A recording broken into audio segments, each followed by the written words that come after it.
अब तक प्रशिक्षण में हमने निम्न बिंदुओं के बारे में जाना। पहला, कक्षा स्तर से न्यून विद्यार्थियों पर ध्यान देने की आवश्यकता के कारण। दूसरा, विभिन्न दक्षताओं में विद्यार्थियों का प्रदर्शन। तीसरा, कार्यपुस्तिका की अवधारणा। यह प्रशिक्षण मॉड्यूल आपको इस समय में कार्यपुस्तिका के सर्वोत्तम प्रयोग करने की विधि के बारे में बताएगा। पहला, विद्यार्थियों को कार्यपुस्तिका कैसे बांटें, और दूसरा, विद्यार्थियों को घर से ही कार्यपुस्तिका के माध्यम से कैसे पढ़ाई से जोड़ें।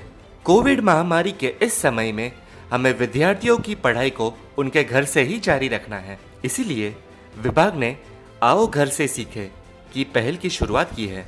इसके 3 भाग हैं। पहला, स्माइल एवं शिक्षा दर्शन द्वारा डिजिटल प्रशिक्षण।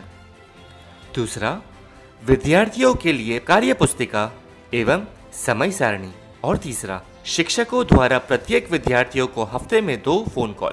इस पूरे पहल के सूत्रधार हमारे शिक्षक एवं अभिभावक हैं। हमें साथ मिलकर यह सुनिश्चित करना है कि विद्यार्थियों की पढ़ाई न रुके।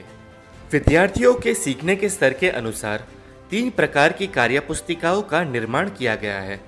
साथ ही कक्षा 1 से 2 की दक्षताओं पर आधारित, सीख कक्षा 3 से 4 की दक्षताओं पर आधारित, समर्थ कक्षा 5 से 6 की दक्षताओं पर आधारित। वर्तमान में हिंदी एवं गणित की कार्यपुस्तिका का वितरण हो रहा है। जल्द ही अंग्रेजी की कार्यपुस्तिका का भी वितरण होगा।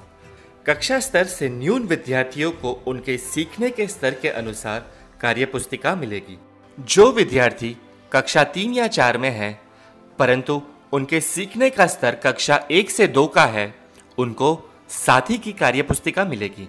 जो विद्यार्थी कक्षा 5 या 6 में हैं, परंतु उनके सीखने का स्तर कक्षा 1 से 2 का है, उनको भी साथी की कार्यपुस्तिका मिलेगी। और जो कक्षा 3 से 4 की सीखने के स्तर पर है, उनको सीख की कार्यपुस्तिका मिलेगी।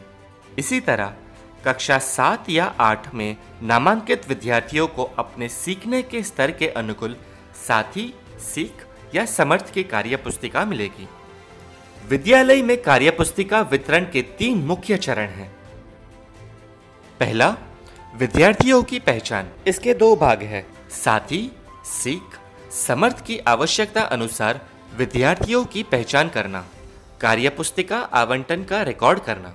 दूसरा, वितरण की प्लानिंग। इसके 2 भाग हैं। समय सारणी को कार्यपुस्तिका के साथ रखना, अभिभावकों को कार्यपुस्तिका लेने के लिए विद्यालय बुलाना।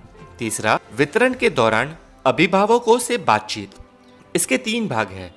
अभिभावकों से कार्यपुस्तिका कलेक्शन के हस्ताक्षर लेना, अभिभावकों को कार्यपुस्तिका एवं समय सारणी के उपयोग के बारे में बताना, विद्यालय स्तर पर शाला दर्पण में डेटा एंट्री करना।